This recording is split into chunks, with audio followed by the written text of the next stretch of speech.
Welcome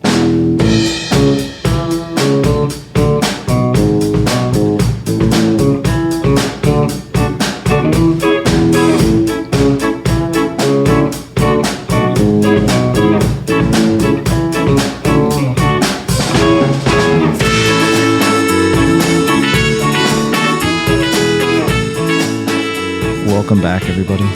Welcome. It's another exciting Saturday here in the studio. Slower moving for me. Yeah, but we sort of did a 180 from last weekend. Ken's the one that got blown apart last night instead of me. Yeah. So I feel fresh as a daisy. Yeah, that's how I was last week. But, you know, sometimes it just happens. We'll get into it later, maybe, if we have enough time. If not, we'll do it on next week's. But we went and saw a show in the city. And oh, yeah. Yeah, it was a good time. But more importantly, today we have a special guest joining us via phone. Mick, local photographer, I think maybe graffiti artist. Right on. We'll sort of let him elaborate on that. Sure. But, yeah, he's pretty cool dude. Yeah, his work is pretty sweet. Yeah, man. From the little I've seen, it seems pretty cool. But maybe I'll know more after, because you've been kind of heading that up with him. Yeah, I've been talking to him. Yeah. Well, we'll say 412-613-1116 for the YINZBOYZ hotline. YINZBOYZ.com, therealyinzboyz@gmail.com. Social medias. You know it. Instagram, Snapchat. Yep. Let's go. TikTok. TikTok, we're kind of getting fucked on TikTok still. Well, yeah, but that's no big deal. Yeah. So, preface this: we do have a list of questions. Yes. I want to say I wanted to keep this somewhat professional, sort of, like, because we get fucking blown apart and off topic so quickly. We do. I tried to. We'll see if we can rein this one in. I don't know. Yeah, I think we'll be fine, man. We're just gonna. It's the hardest part is just gonna be, it's getting him comfortable with us. I think, So yeah, it'll be cool. You'll be fine. Yeah, let's. Do you want to call him in now? Are we ready? Yeah. Let's do it, man.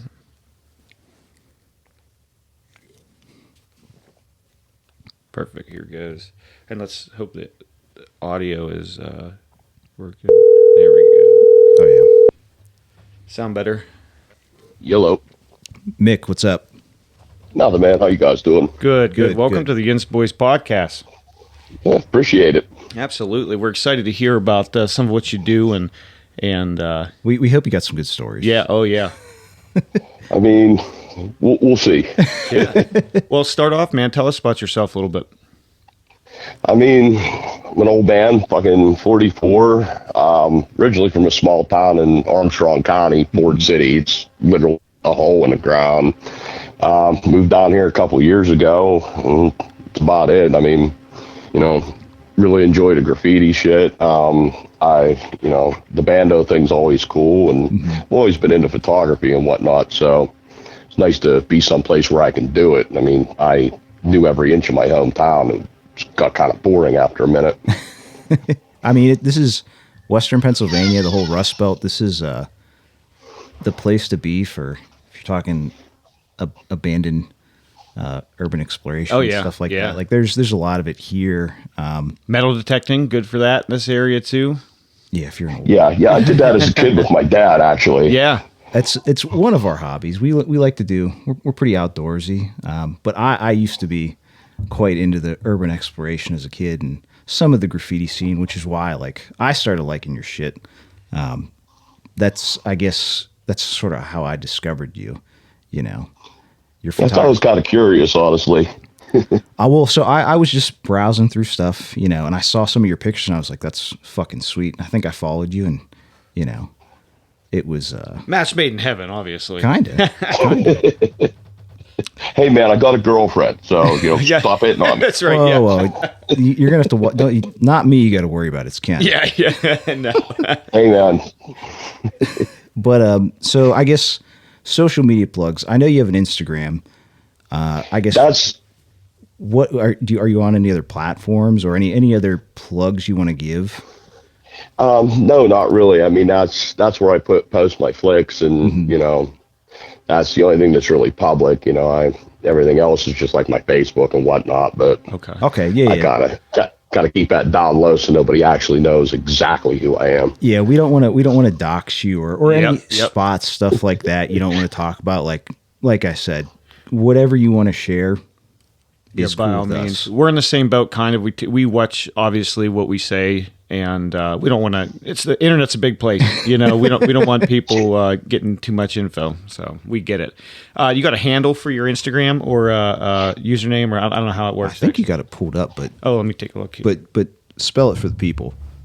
The name is Mick, M-I-C-K-D Wrench, W-R-E-N-C-H, and the @ would be M-I-C-K-D-A-W-R-E-N-C-H, Perfect. Mick the Wrench. Looking at it right there now, yeah, good stuff. So, how did you come up with that name? Because we were talking about it earlier. We maybe thought, is there a story behind the name, or? There is a little bit. I've been a mechanic my whole life. There's more to it, but it's You and me both. it's something we won't get run into. But like I says, I grew up working on cars with my grandfather. I had my own shop for a little bit and just kind of fit. Very cool. Ken's an aircraft mechanic, so Yeah. So. Oh Jesus, man, you got a lot more responsibilities than I ever had. Yeah, but you know what? It's all the same. It's just one's a little bit more liability than the other, but it's all the same stuff. My thoughts is when shit breaks on a car, the rod's over. When you're in an airplane and shit breaks, the rod just started, man. Just started. That's good. I like that. he's going to steal that one. I am going to steal that. Hey, it's all yours, man. Take it to work. Very cool. So go ahead. Go ahead. No. No, I was just going to say, did you mention you were solo? Do you go with a group of guys when you do this exploring or this artwork or anything? When I explore, I have one person I do most of it with, my buddy Jared, CMJ Flicks. We'll just plug him real quick. Yeah, by all means. But and when I paint, I don't paint personally, but when I go out to paint, I have certain people that I know who I go out with. That's how I get the live flicks. I'm always down to meet new people. You know, like I talk to a lot of people on Instagram and try to line stuff up, and you know, people are cool with it. That's great. If they don't, that's cool. You know, but I've been pretty blessed to. I met like one or two people and then just kind of went from there. You know, like somebody will get a hold of me, or I'll like somebody's stuff and they'll get a hold of me and we'll just talk for a little bit and, you know, see where it goes from there. I feel like there's a somewhat of a networking aspect to it. Yeah, I don't know, man. I guess I get along with people. I don't think I got a great personality or anything, but people seem to like me. So. So I guess you're more a photographer. You don't necessarily write, correct? Yeah, no, I'm 100% a photographer. I have zero artistic talent. My handwriting sucks, you know, so I can't even write on a mailbox and make it look good. Ken knows all about mailboxes. Oh my Lord! I have a bane of his existence. Curse that cannot be lifted. People just keep creaming my mailbox in every house I've owned, so it doesn't matter. Oh, you're lucky you're not from my neck of the woods. They hit them with baseball bats or blow them up. At least we did when we were kids. Yeah. That's why we feel like we're cursed. Yeah, a little bit. We did it a lot. Yep. In our younger days, coming back to bite you. Yep. So, do you have a favorite artist or photographer? I guess what inspired you to get into photography? I saw subway art when I was a kid. I mean, Martha Cooper, the woman's amazing. She's probably in her 80s now, and she's still out there doing it at some level. She was just a couple of years ago, I think she was in her late 70s, was in a yard in Germany with one up. I mean, you know, if I'm able to walk to the bathroom at 70, I'll be blessed. And she's running around a yard at midnight with writers, you know? That's amazing. See, that's like, so people don't understand. Well, I mean, I feel like a lot of people today don't understand is graffiti's like, it's old. Like it's a old pastime. Like it's not something that's new, right? Like it was around in the 80s. I mean, graffiti at some point's been around, I think, forever. I mean, you go to the Roman Colosseum, there were people chiseling their name into the wall. True. Drawing dicks on stuff. Yeah. Yeah. Well, dude, that guy's still out there. He's still drawing dicks on shit. I hope he But there was one set of train tracks that came through my hometown. And growing up in the 80s, hip-hop, graffiti, it was everywhere. You know, you couldn't watch TV without seeing graffiti behind somebody standing in a city setting. So I started watching the little bit of trains that came through town, and that's where I really found the love for it. Interesting. I feel like it's the purest form of art. I mean, you're risking your freedom. If you're hitting trains or having spots, you're risking your life. Yeah. You're paying for the paint yourself. Nobody really knows who you are except for a select few people. And you're putting it out there for the public with, absolutely no way to get the recognition from anybody but your peer group or other writers. See, that's an amazing point that like, I think people don't like, people have a idea of graffiti that it's like, it's not like, I think maybe not now. Like I'm sure, I think things have changed over the past like 5 to 10 years about like the mindset of graffiti. And it's not like, it's not urban decay, I think is what people have thunk of it in the past, Yeah, I mean, that's kind of the propaganda thing. Mainstream wise, I'm saying. I feel like the perception has changed in recent years. Yeah, I mean, people like Banksy and, Shepard Fairey and people like that brought a little more to the mainstream. I mean, I gotta respect it some, but on the other hand, it's real commercial to me. I don't like the commercial aspect of it personally. Right. Well, that's the thing. I feel like if you're a true artist, it's not about making money. It's about the craft or what you're doing, your art. And progression as an artist, I think. I've seen a couple guys who just started out and luckily got to watch them get a little bit better over time. And I feel like that's as much their motivation is getting up in general. So it's funny. I don't know if you want to say his name, but another guy that I've seen on Instagram that I think Q. Like Kuo, Cuoe. Oh, is it Ku? I wasn't sure how you pronounce it. Yeah. If I didn't know him, I wouldn't either. But some of his stuff is like I don't know. I really like it. And you were saying that you've seen him develop for a while. He's only been writing really this summer, to tell you the truth. I mean, he wrote a different name for a little bit, and then he swapped over and started writing Kuo. And I mean, he's coming along. I mean. Yeah, some of his stuff, I think it's cool. Yeah. Mick, you mentioned risking freedoms and whatnot while doing this. Have you had any good or bad police encounters? Well, not in the graffiti end so much. I mean, the nice thing is like if I'm out at night with people and the cops are coming, a lot of times they're looking at me. They're wondering, what's this old dude doing with a camera at 3 a.m. standing beside the highway? Like I got the one flick, 2 of my guys are writing and Port Authority police come by. And 3 years, I waited 3 years to get that flick. People writing, the cops coming by. And I looked at him, he was busy staring at me. He had no idea they were even there. That's something. But the only real encounter I've had with police is coming out of bandos, and they always do the typical cop thing, play tough, blah, da, da, da, da. Yeah. And then they have to let you go. I mean, more or less. I mean, they can hassle me, they can take me in and all that. But at the end of the day, you have to give me a trespass warning before you can charge me. Absolutely. Well, yeah, from your perspective, you're there taking pictures. You're not necessarily doing. I never break and enter. I never take anything with me.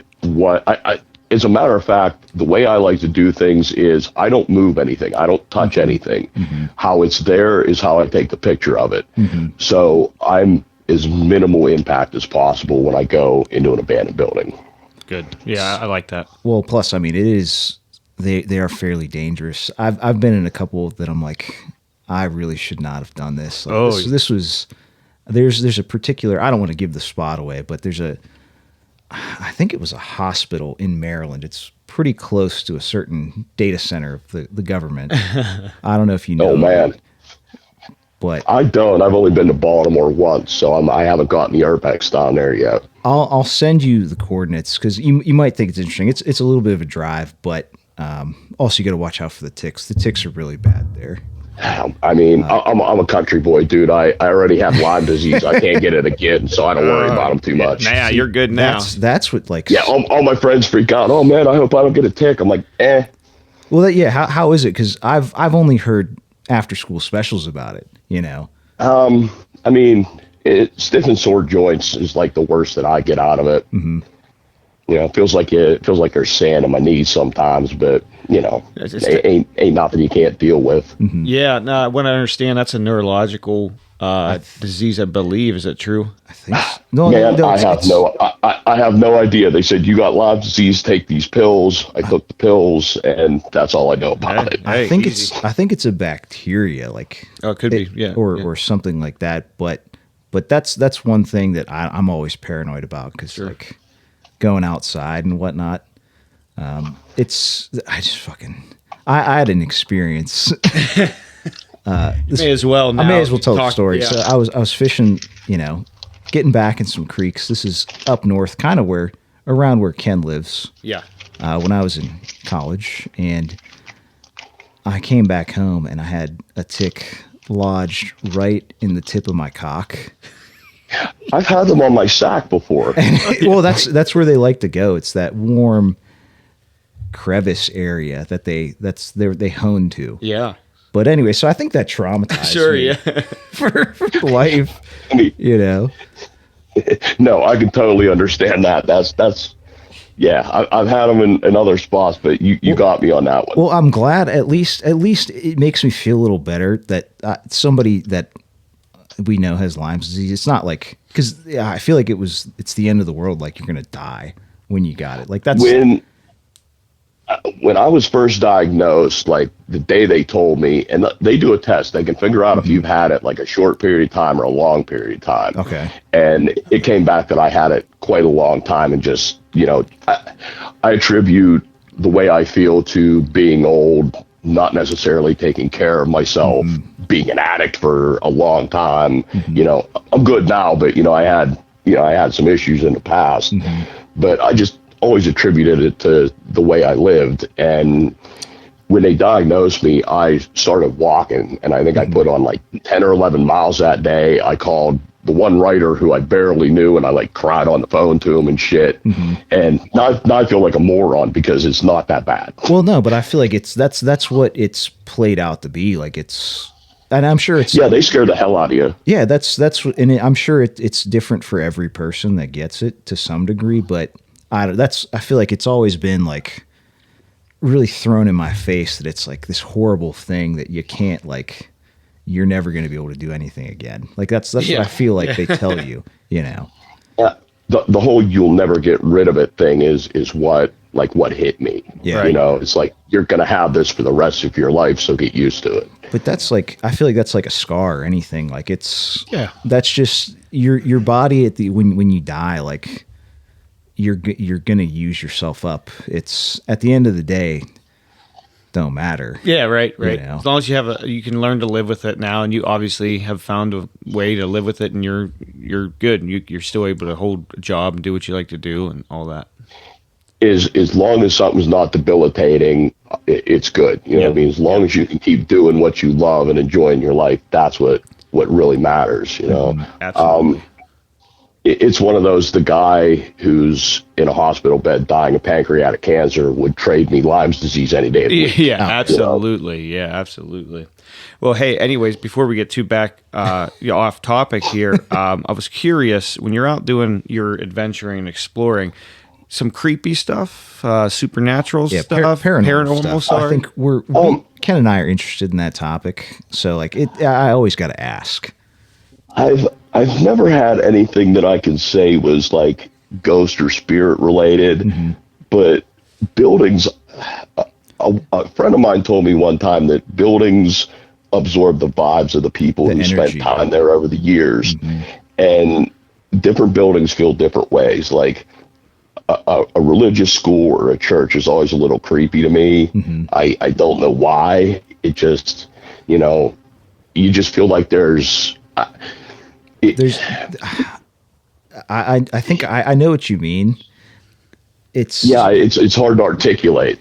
There is like a stored energy of of the people. Like this is why I feel. Well, Pennsylvania, I think, is the most quote unquote haunted state in the country. They say. Yeah, I mean, with Gettysburg and everything, that's not a surprise at all. Yeah. That is, well, I've been out that way. I actually got to go out that way tomorrow to pick something up. But I know we always wanted to go to Gettysburg. Me and Ken always wanted to go to Gettysburg. Absolutely. I love colonial towns and whatnot. You know, I've been down to, what's the one down Williamsburg. Williamsburg. It's Right. beautiful down there. But, yeah, man. I don't know. Just, you'd think, I guess the aura maybe is the word. Probably you guys are looking for it. She had a really good explanation, but it was like 2:00 in the morning, so I'll be damned if I can remember exactly how she put it. Yeah. But I said something about being in a Christian school and how weird it felt, and she was like, "Oh yeah," and like kind of explained it to me, and it really made a lot of sense to me. I did see some of those. It looked like it was in the church, like stained glass. That's like, Yeah. some of that shit is just, it's so beautiful, you know. That's It's why abandoned. Like, it's crazy to me. that's why churches are my favorite. I go for the stained glass. Mm-hmm. You know, again, it's art, it's beauty, it's, you know, if you're there at the right time, the shadows are right. I never am. I leave the house, and when I show up someplace, I fight with the light. But you know, it's stained glass is just amazing to me, and the craftsmanship and the skill and the time and the effort. And I don't know how many people are still doing it, honestly. I don't think it's not a lot. Like, I know there's people that work with glass, but it's not, I don't think it's very prevalent. There's one place in Allentown I pass that I don't know the name of it, but he does like lampshades and window hangers and stuff like that. And honestly, that's the only time I've ever seen anybody, you know, like a place that specifically sells stained glass. See, I think there's some sort of artist. I don't know if it's a studio, like a collective or something like that down in the city that does glass blowing, but I don't know what else. Other than that, I have no idea. Like, I think we have a pretty. Sorry, man. No, it's all good. I was gonna say we have. I know we want like a neon sign for the studio, like a real neon sign, and it's like finding somebody to actually make you a neon sign. It's kind of like impossible these days. And the people that do it, they name their price, and you can't. They can't really. They have no competition, you know. Yeah, I can see that. I mean, that's growing up. Neon signs were everywhere. Now I go all over town to try to find one to take a picture of. Yeah, right. We're big fans. There's an ambiance about it. Like, it's that energy. Yeah, you know. Yep. Yeah, it's a totally different light. You know, I don't know. It's warm and inviting. I think this is probably why they make beer signs out of it. Yeah. Hey, I mean, we got to get some vintage signs or something in here. Oh yeah, I'm about it. Yeah. So I guess I'm trying to go through the question list. Apologies. No, man. Take your time. Do your thing. I heard this is. I think this is confirmed, but in every city, every old city.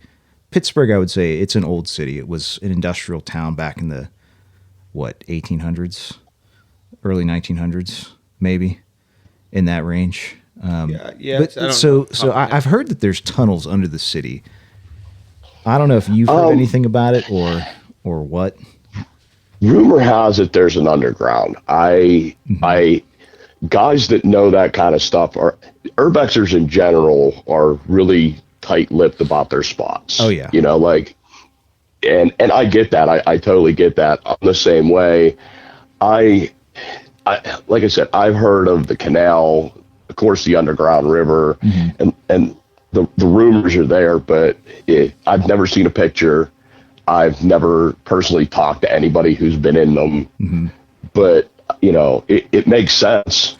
I think they exist, but I've never seen any proof, which is like, I thought you would be the most,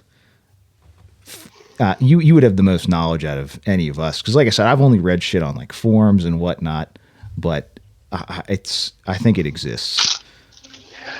There almost has to be, I mean, spots from under the old mills, at least, you know, like mill basements and things like that. Like where I grew up, we had a PPG. That was one of the only employers in town. And there was like an entrance that you went in, and it was a tunnel that went up into the center of the factory. My dad used to go to work through it in the 80s. So I'd imagine there's got to be something here like that.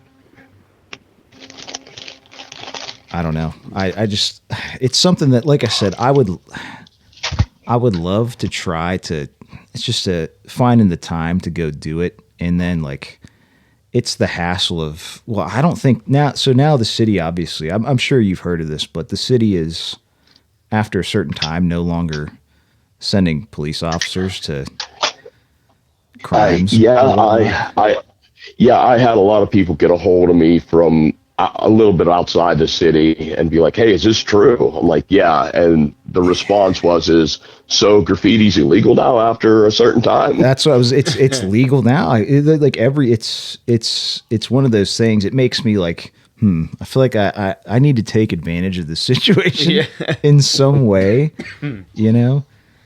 But I feel like it makes me a lot. Sorry, go ahead.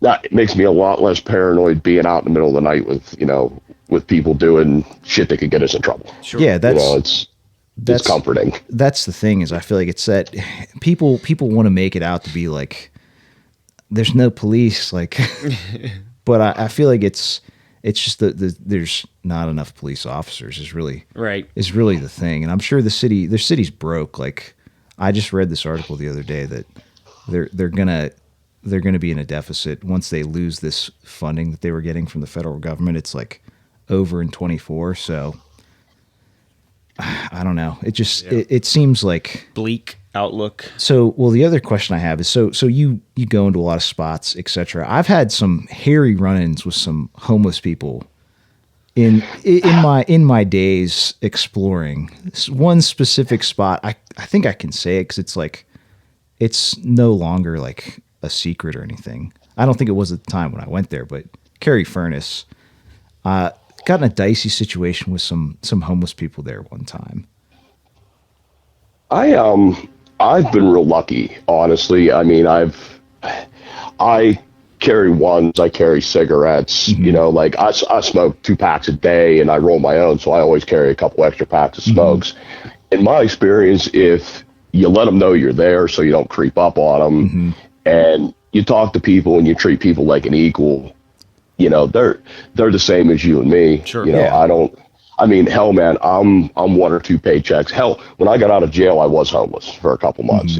If I didn't have, you know, if I wasn't privileged enough to have a good friend group at home, I would have been in a tent somewhere. So, you know, that's how I always approach that situation. And I've met some really great people who were living in a tent, you know. I think so I think in my situation, it was more of, I think we did run up on these people kind of, and I think they were really fucking drunk. Oh.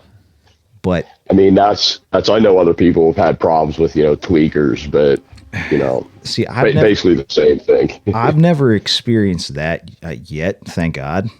But I don't know. It's one of those things like, I feel like now, right now, because I don't know if you've been to the city recently, but I live down there, so I'm on my bicycle on the bike trails and stuff. And it seems like before there were homeless people here and there, but now it's pretty organized. Like they're in like, it's like a colony almost, I would say, like a group of homeless people. Like it's not scattered about anymore. Like it's more concentrated.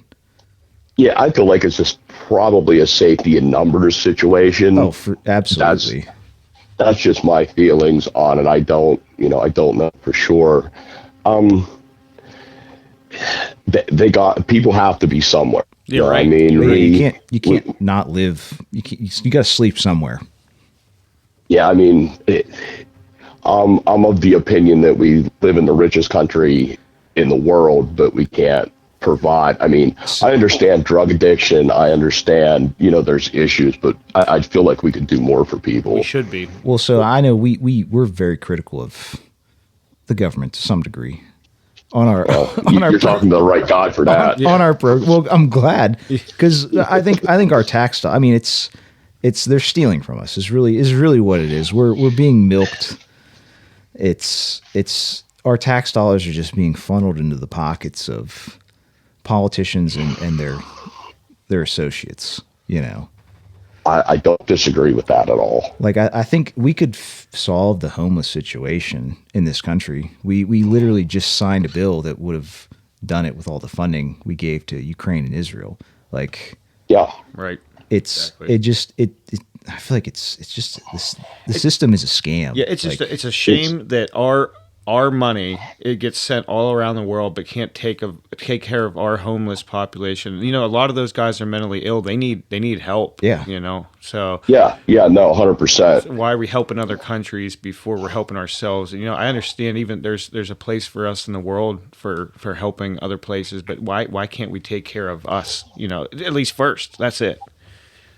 No, I agree. And one of the other issues is, you know, you said about the mental health aspect, throwing someone in jail for having a mental breakdown is not the answer. You're not helping them. It's the same way with drug addiction. Throwing somebody in jail isn't fixing their drug addiction. Figuring out the root of their drug addiction is what's going to cure that. And there's money to be made with prison, so I don't see that happening anytime soon. We just talked about that in our last podcast. We just talked about it in our last episode. Yeah, I haven't had a chance to listen to the last one. No, we really pump them out. We do them because I come to Ken's house every weekend, so that's sort of how the pod started. Yeah.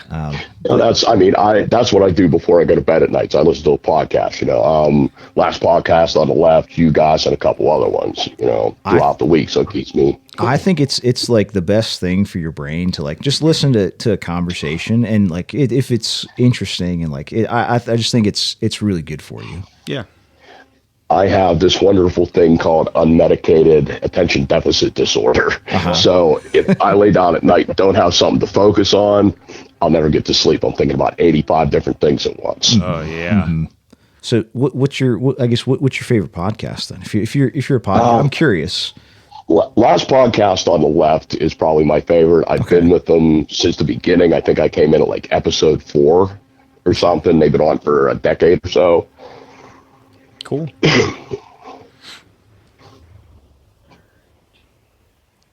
So do you have, sorry, I was going over a question list here. Didn't mean to have some dead air on you. Do you have so far a favorite spot? And I know you got your community, things that you can't reveal, like you don't have to, no specifics, but. I was in a decommissioned power plant beginning of the summer, and it was pretty cool. Cool, man. One of the run-ins with the cops, but. That's cool to see probably a facility like that. Now, I know when I was younger, I did a little bit of exploring too. Probably nothing to the extent that you guys have went, but me and a couple buddies, to the old Nike missile silos. Have you ever been to any of those? I was going to say there's missile silos around. I haven't. That's someplace I'd like to check out. I know there were some in Greensburg, but when it comes to around here, I really, I don't have an ear on where they're at. Yeah, we'll maybe be able to. I can probably send you some stuff here off air. Yeah. But there's Western, absolutely, Western Pennsylvania, Eastern Ohio. It's that whole this vicinity up here. There's a ton of them. There's all sorts of bases, quote unquote. Well, there's communications facilities, too. The main reason for that, I mean, if you don't already know, during Cold War era was why all these sites were built, and they were built in this region specifically because we get the most cloud cover on average per year. So back in Cold War era technologies, you needed to have satellite. It was a satellite. You needed to have clear image, past a cloud to be able to see an installation. And it just turns out we're miserable and cloudy as fuck over here. So. Mick, I'm sure you know this, being a native of Western Pennsylvania, but we technically are the cloudiest, rainiest, most clouds and rain. I knew we got more than Seattle. Yeah. in the U.S. No wonder why there's mental health problems over here, huh? Come on, man. Everybody here is perfectly healthy. Yeah. I mean, honestly, I'll say I've traveled a little bit around the United States. There's something about people from Western Pennsylvania that it's just they're just good people. For the most part, I will agree. That's what I was going to say. This is one of the few semi-large cities that feel like a small town, and if you walk down the street and speak to somebody, they'll speak back to you. Yeah. You know, go to New York City and say, "Hey, what's up?" to somebody. You're like, "What the fuck you, are pal." you talking to me?" Yeah. Yeah. What the fuck are you talking to me? That's I cannot like. I've been to New York a couple times, and it's like I just get. It's just too many people. Like I feel like I can't. If I had to get out of here, I would not be able to get out of here. Like it's. Oh, yeah. That's what like kind of freaks me out about a big city like that. You're stuck. Yeah. You know. I just always think I had a friend that moved to Los Angeles right after high school, Fuck and that was what the first thing she told me was like, you can't get out of the city. She's like, you know, it's like what 100 square miles or some crazy shit. It's You know, she said it's city as far as you can see. it's amazing. it's like the whole like there's a I think there's a I don't know if it's a mountain range or whatnot there, but like to the ocean basically. It's that whole like part of the coast is just super developed. Yeah. And it's you're not going anywhere. Yeah, it's all that city like he was talking about, and then beyond that is suburban hell for So- how many hundred more miles? Well, yeah. Well, we've talked about. I guess this is something because you're an older guy, so you probably know like East Coast West Coast beef. Oh yeah, I guess yeah. so. I was in high school for that. Well, that's what I'm saying. It's I'm curious to get your take on it. I guess so. In the graffiti scene, like that's the other thing is people don't understand is there's a lot of different styles, and I mean geographically depending on where you are. Like I'm sure. So you went to Baltimore recently. I saw. Yeah. I guess. What do you think is like the distinct styles? I guess now and maybe back then. I mean, everything in the old days there wasn't the supplies that we have now. You know, people were mixing colors in paint cans, like freezing one can and using a straw to feed it into mixed colors, and guys were geniuses. You don't have to do that now. So, I mean, everything was a lot simpler in the 80s and even in the early 90s. But now, I mean, the difference between, say, a hand style in Pittsburgh and Philly are two totally different animals. You know, it's wild how just that short distance can change things. You know, California is totally different. Colorado has their own little different kind of style. Interesting. You know, it's really neat to see. That's why the freights are nice, and that's why you have guys that'll literally sit on a railroad track and do nothing but shoot freight trains, because you see stuff from all over the country. I mean, there's a dude, I don't know where he's from. I've heard like Vermont, Connecticut, somewhere in there, Ichabod. Dude's on like probably 50,000 trains. I mean, the guy's everywhere. Yeah. But you'll see stuff from him. You'll see stuff from a guy in Texas, or, you know, that's it. You're mobile that way, and that's, you know, that's really cool to see. Yeah. So I know what Ken was saying last episode that you were going to. He built something, and he built a garden basically. Yeah, it looks pretty good. Thanks. If anybody's wondering. Yeah. But you said that you saw a bunch of people. I guess you saw a bunch of people going to photograph a train. But is that like? Could there be a famous like piece of art on the side of the train that's what they were going for? Possibly coming I don't through town. I don't know. Do people travel to get pictures? Like I'm curious. Yeah. I mean, there's graffiti tourism. I mean, people from out of town come here to paint. You know, it's not, I don't know that it is like it used to be. You know, I guess I kind of missed it. I guess the early 2000s were the time to be here. But, you know, I'll still see, you know, like Vane. I don't know where he's from. I know he's out of town. There's some Detroit guys that were up recently. You know, people come here for that. If I go somewhere, like we went down to my girlfriend's sister's house. She lives outside of Baltimore. I went into Baltimore today specifically to shoot graffiti. Like that was my whole reason for going there that day. As for trains and stuff, I mean, a lot of guys, if you live near train tracks, I know a younger guy from, what's the name of that place? Down in Somerset County, Jeanette. And that's, yeah, he has railroad tracks by his house, and that's what he does. He just goes outside, sits along the railroad tracks and benches and takes pictures of trains. That's cool. Yeah, that's cool. Hey, I had something on my mind too, because I see a lot of stuff down in the city. Mook, do you know him? I've talked to Mook a few times. Yeah. Really good guy. Okay. I haven't had a chance to get there, but no. 10th Street Bridge. Yep, that's what I was legendary. just going to say that. How the fuck they should have did he left get it there. Yeah. I mean, So, I imagine The only way I can figure is he walked up. He just like walked up the risers or something. Yeah. So I have no idea, We heard a and I'm not going to ask. we heard I've heard a story. I don't know if I think I've told you or you've told me. Allegedly, he was drunk off of like a handle of whiskey when he went and did it. That's what I heard. Oh, I didn't I know heard that. he went up it, like he walked up it. That's what I heard. That'd be the only way you get my fat ass up there. Oh my. Yeah.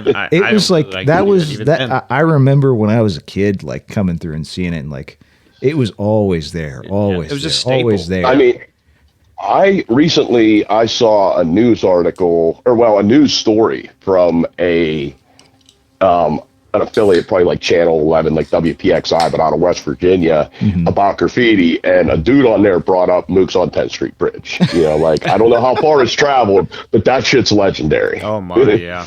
Yeah, it's big. Yeah, I don't know if you guys seen it. I don't know if you've seen it yet, but down by the jail, Forever was in from Philly, and I think yeah, if and he you- rappelled down. Scroll up because we have your IG pulled up. So if you scroll, it's pinned up at the top. That was the rope work stuff to me is like the most badass shit. The first pin This right one there. right here, yeah. Pull that up. Won't let Next me. level. It's like that. The rope work stuff to me is like the coolest fucking shit. Like that's you're literally risking your life. Like I don't. I It's just want to know where you buy a rope strong enough to hang them giant ass balls off of. Oh my, yeah. Oh my. You know, I mean, that's craziness. that's the type of shit that like I don't know that it gets me. It's just there's an aspect of risk, and number one, well, the other thing is like it's going to take them a while to get to that one. Like, good luck cleaning that one up. Like, Oh, yeah. I think it's going to stay there for a long time. Yeah, absolutely. Yeah, I think it'll ride for quite a while too. It'll be like 10th Street. It'll be there until they decide to paint that wall, or you know, everybody was hitting the top spot, and it got to the point where after COVID, as soon as you painted it, they were buffing it. I remember that So- coming down 279. If for listeners, there was when you're coming into the city 279, like I guess it's kind of like on the hill there, like up from Console, but that big Right. that big wall there. There's been plenty of shit. There was something up there that stayed for a while. I think back. Inner City Cryptid. I think that's what it was. Like right. Yeah, maybe- Inner City Cryptid did a roller up there, and I think it rode all through COVID. I was gonna say it was. I think early COVID when I saw it, but that like I don't know, that type of shit is like I love that. Yeah, it's very cool.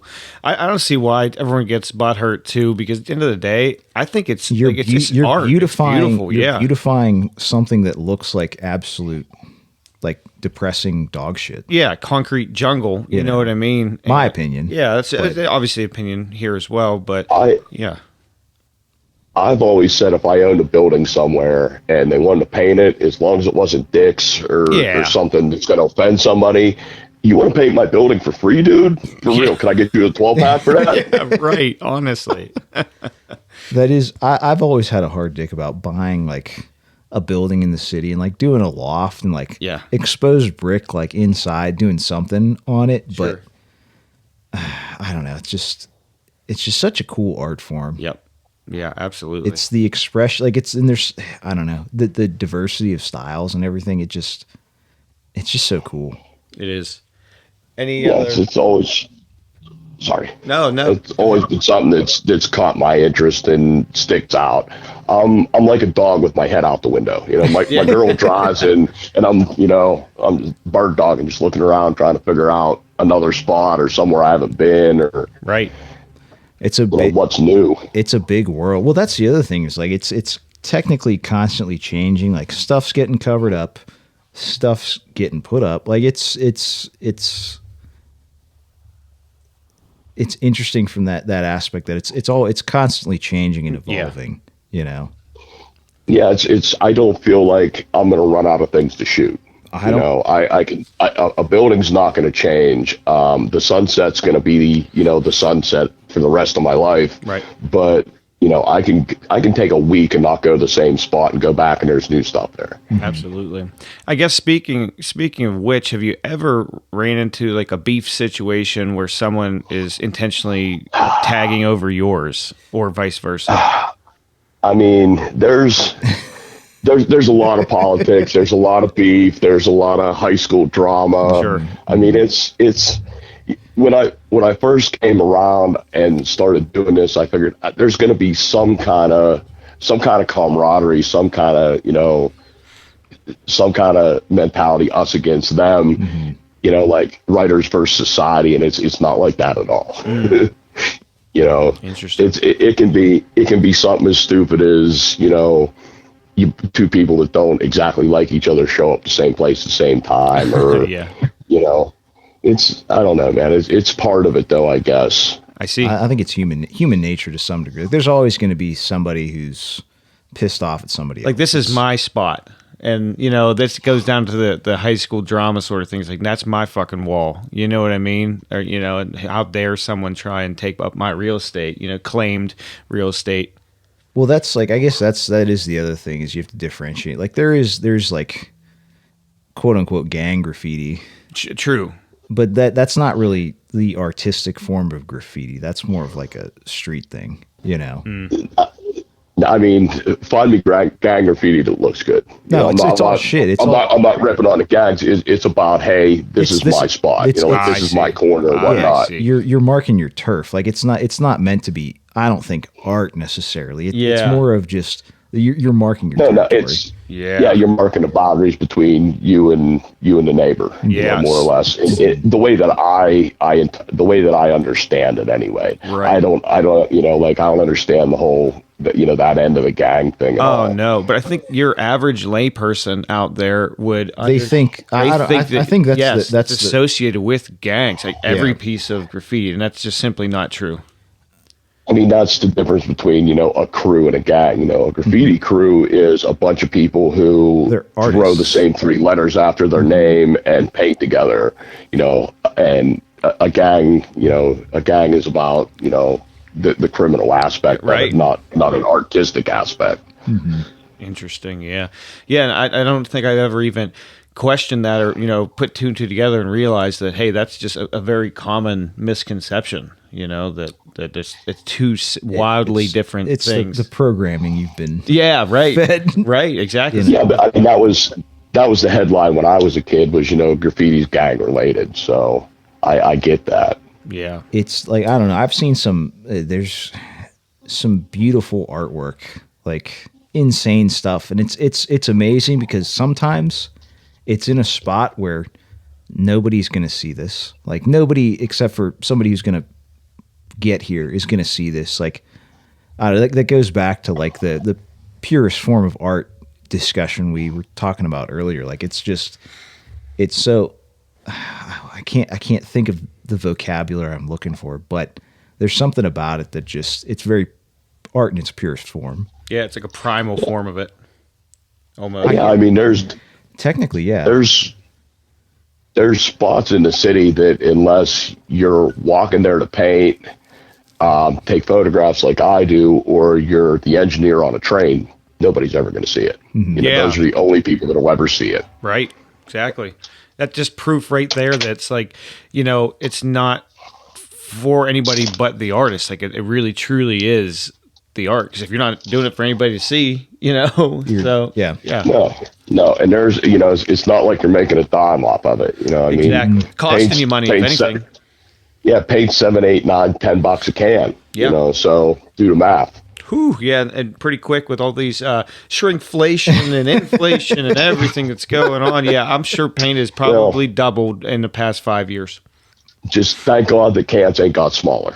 There you go. That's right. It's like a gallon of gas. You can't fuck with fluid ounces. Yeah, you can't fuck with volume. Yeah, liquid volume. At least. I don't know, man. Cereal has. Oh yeah. Well, that's because we're gonna keep the same size of the box, but it's just there's fill it halfway. Yeah, I get it. But that's what people don't understand is like it's the government is stealing from like this is literally the government printing money. Then they're stealing. They're stealing from it's the hidden tax. Yeah. Essentially.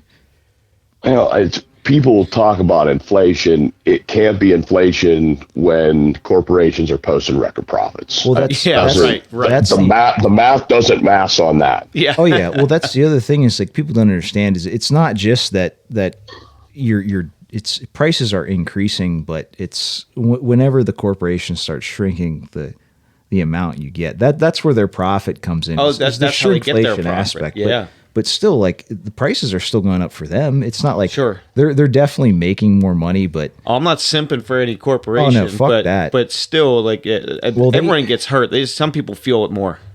technically, I guess. I, I, my theory on it is I don't see why a guy that sits in an office and answers the phone every 45 minutes deserves $1 million a year with a $500,000 Oh bonus. yeah, absolutely. Whoa, he's throwing shots at me now. That's what I want. I mean, Just listen. Oh shit, man! I didn't know I was talking to a manager. Yeah, I'm the assistant to Ed Gainey. I'm his personal assistant.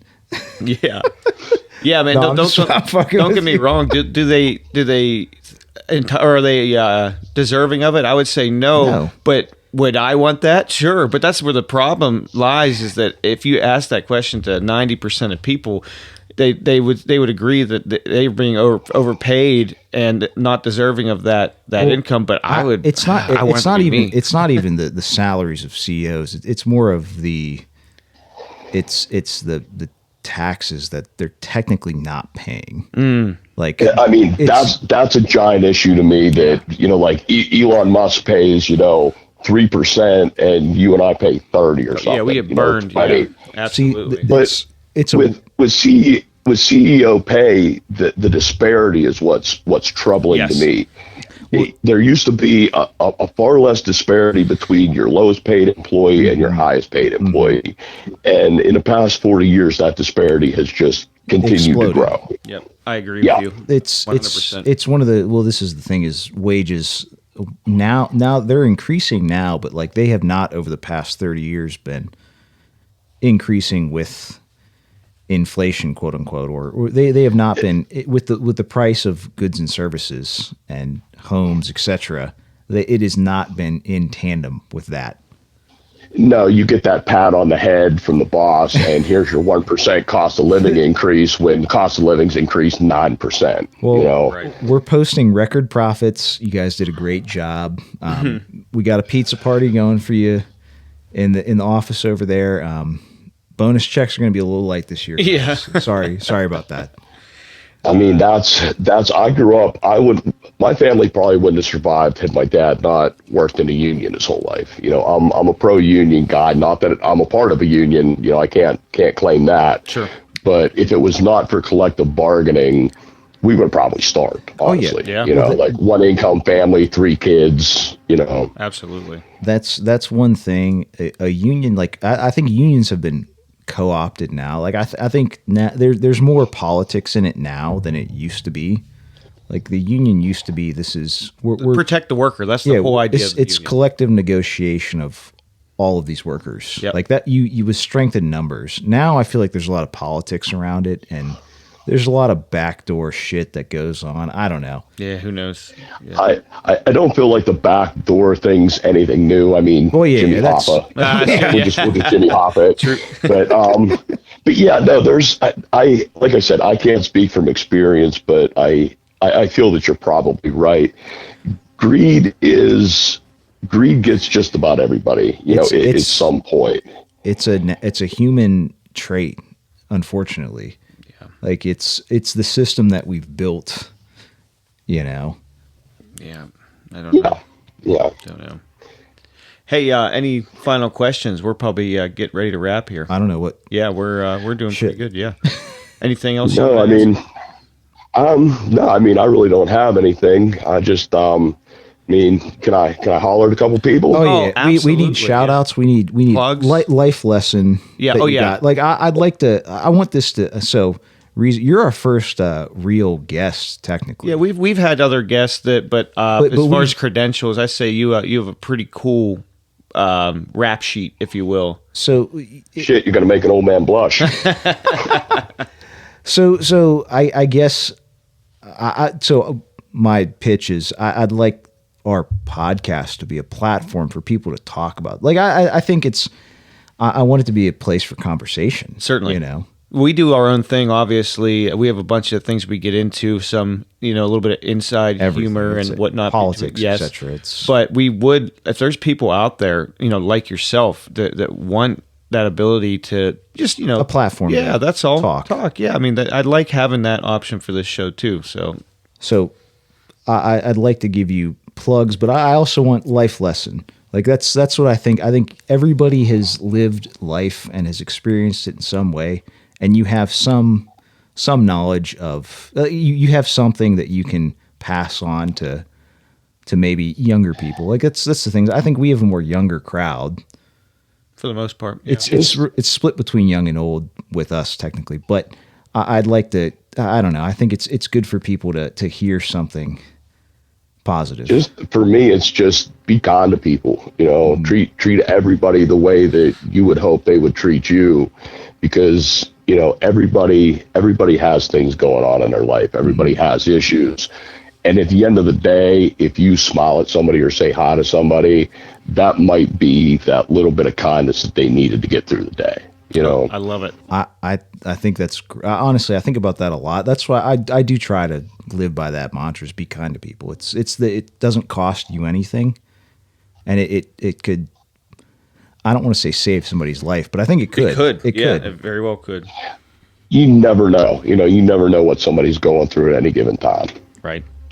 Man, good. That's a good one. Well, hey, do some final plugs. I guess shout outs. Let them. Yeah. I just want to shout out my daughter Lacey, the Infamous Media. They published pictures of mine. Okay. In the last issue they had. Cool as hell. Coolest thing I've ever done in my life, probably. Mike and Marissa for hooking me up with a camera. If it weren't for them, I'd be shooting with my phone still. And I don't know, man. Everybody that's out there painting, just whether you're new to it, whether you've been doing it for 25 years or whatever, I appreciate you all, and just keep doing what you're doing. Awesome, man. I love it. Go ahead. I just appreciate you guys for having me on, and apologize I talked over you and shit, man. I'm a little nervous. No. Thank you. Like I said, you're our first real guest, and I think it was great. It was awesome. Yeah, it turned out great. We're happy to have you on again. We'll make sure we get some merch in the mail too. I'll have Neil hook you up. I'll connect. We'll connect with you after this. Well, I'll probably give you a call after this, but yeah, it was sounds great, man. Awesome. Good, man. Well, hey, we'll talk to you. Thank you so much for your insight, and man, be kind. Yep. Take it easy, guys. It was nice talking to you. Thanks, Mick. Later on. Bye. That was awesome. I really like him. He's down to earth. He's a cool dude. And I think he's a perfect example of wisdom, right? Oh, yeah. It's it sounds like he's had some trials and tribulations earlier in his life he was talking about to where he is now. Then like an artist, there's something about artists that like they're wise. It's a tortured soul. Yeah, right. You can look at any I think technically if you want to talk about writers from a like actual writing perspective, like yeah. Notorious famous writers are alcoholics, drug addicts, etc. Like I think that the best art comes from some of the most tortured souls. Yeah, honestly. Shit. Well, on that note, my tortured soul. Yeah, you need to this take podcast. it easy. Yeah. All right, folks. Hey, remember 412-613-1116 for the YINZBOYZ hotline and all of our social medias, right? Yep. Instagram, TikTok. That's it right now. Snapchat. You're kind of lacking. I'm lacking pretty hard. I have it though. But all right, folks. Hey, see you next week.